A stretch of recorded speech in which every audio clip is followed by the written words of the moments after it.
Hello everyone, আসসালামু আলাইকুম। আশা করি সবাই ভালো আছেন। তো আপনাদের দোয়ায় আমিও ভালো আছি। তো শুরুতেই বলতে যাচ্ছি, আমি সাথে আছি আরিয়ান আহমেদ আজমান। আজকের এই ব্লগে আপনাদেরকে স্বাগতম। তারপর মনে করেন শুরুতেই আমি ঘুম থেকে উঠে নিতেছি, কারণ ঘুম থেকে ওঠার পরে তারপরে ভালো করে দাঁতটা মাজতেছি। তারপরে মনে করেন দাঁতটা মাই যাইরা দাঁত মাজতে মাজতে মুখ ধুয়ে ফেলতেছি, মানে মুখটা ধুয়ে ফেলতেছি ভালো করে। তারপরে মনে করেন যে আমার ড্রেস আপ চেঞ্জ করলাম। ড্রেস আপ চেঞ্জ করে আমি বের হয়ে যাব। আমি এখন বের হয়ে গেছি, বের হয়ে গাড়ির জন্য ওয়েট করতেছি, গাড়ি আসতেছে না। তারপর দেখি হঠাৎ করে আমার গাড়ি আমার সামনে চলে আসছে। তারপরে মনে করেন গাড়িতে উঠে যাব এখন।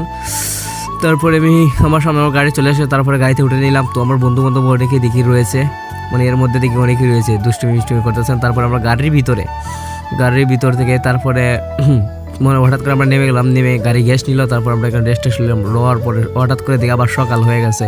তো সকাল হওয়ার পরে তারপর আমরা গাড়ির মধ্যে অনেক মজা মস্তি করেছি, গান বাজনা ছিল। তারপরে আমরা চলে আসলাম আমাদের গন্তব্যস্থানে, যে ডিমখলি পার্কে। তো ডিমখলি পার্কে চলে আসলাম, তাও গেটের সামনে আইসে এটা মানে আমরা শ্যুট করতেছি এমনি কীভাবে করব। তারপর আমরা রেস্টুরেন্টে চলে গেলাম। রেস্টুরেন্টে গিয়ে মানে নাস্তা করে নিতেছি, সবাই মিলে নাস্তা করে নিতেছি একসাথে। নাস্তা করে আবার আমরা বাইরে বের করবো। তারপরে আমরা টিকিট কেটে নিতেছি, মানে টিকিট কেটে নিয়ে আসলাম। তো সবাই দেখেন টিকিট কাউন্টারটা, মানে ডিমখলি পার্কের যে টিকিট মূল্য। তো আজকে টিকিট আমরা সবাই কেটে নিলাম। টিকিট কেটে আমি ভিডিও করতেছি। তো এই যে দেখেন আমার হাতে দেখতে পাচ্ছেন, আমরা প্রায় মার্চলাম 9 জন। তো 9 জন আমরা টিকিট কেটে নিয়েছি। তারপরে আর কি এই যে টিকিটটা অসাধারণ লাগতেছে, কিন্তু উপর দিয়ে একটা ঝর্ণা, এই সরকি দেখা যাচ্ছে অনেক সুন্দর। তারপর আমরা আমাদের ভিতরে প্রবেশ করে নিলাম। তারপর ভিতরে প্রবেশ করে নিয়ে ওয়াও অসাধারণ, মানে 350 টাকা টিকিট করে নিয়েছে আমাদের কাছ থেকে।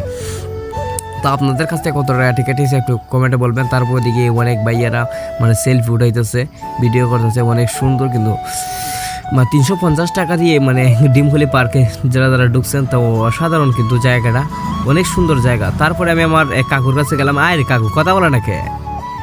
কাকু দিকে এই দে, আমি ওই কিতার ভিতরে হাতটা ঢুকিয়ে দিলাম মুখটার ভিতরে, ওদিকে আমার সাথে কথা বলে না। তারপরে আমি চলে যাচ্ছি এই যে আমার এক কাকুর কাছে। তো কাকু দিকে কথা বলতেছিলাম, আমি কাকুর টুনটুনি ধরছিলাম, তো কাকুর দিকে টুনটুনি নাই। তারপরে আমি দেখালাম এমনি। তো আমি হাসতে হাসতে শেষ আর কি। তারপরে দেখি এক বন্ধু বান্ধব আম্মাগো কইতেছে যে আমার লামাই দে দুলনাতে আর উঠবো না। তারপরে দেখি বন্ধু আর এক ভূতের কাছে চলে গেছে। তো চাকাটা কিন্তু অনেক সুন্দর। তারপরে আমি গেলাম, গিয়ে দেখলাম আমি পিকটিক তুলতেছি। তারপরে আমি এই বন্ধুকে একটা মানে কিস দিলাম আর কি। দেখেন বাচ্চারা জন্য কিন্তু অনেক সুন্দর জায়গা আছে। তো এখানে অনেক সুন্দর জায়গা। তো আমরা এই সব জায়গাটা তুলে ধরতে পারি নাই। এই যে দেখেন একটি লেক, মানে এত পরিমাণ সুন্দর। তারপর দেখেন একটা পদ্মা সেতুর মতো মানে করে রাখছে, উপর দিয়ে ট্রেন চলে। তারপর দেখতে পারবেন মিসাইল, এত বড় এক মিসাইল।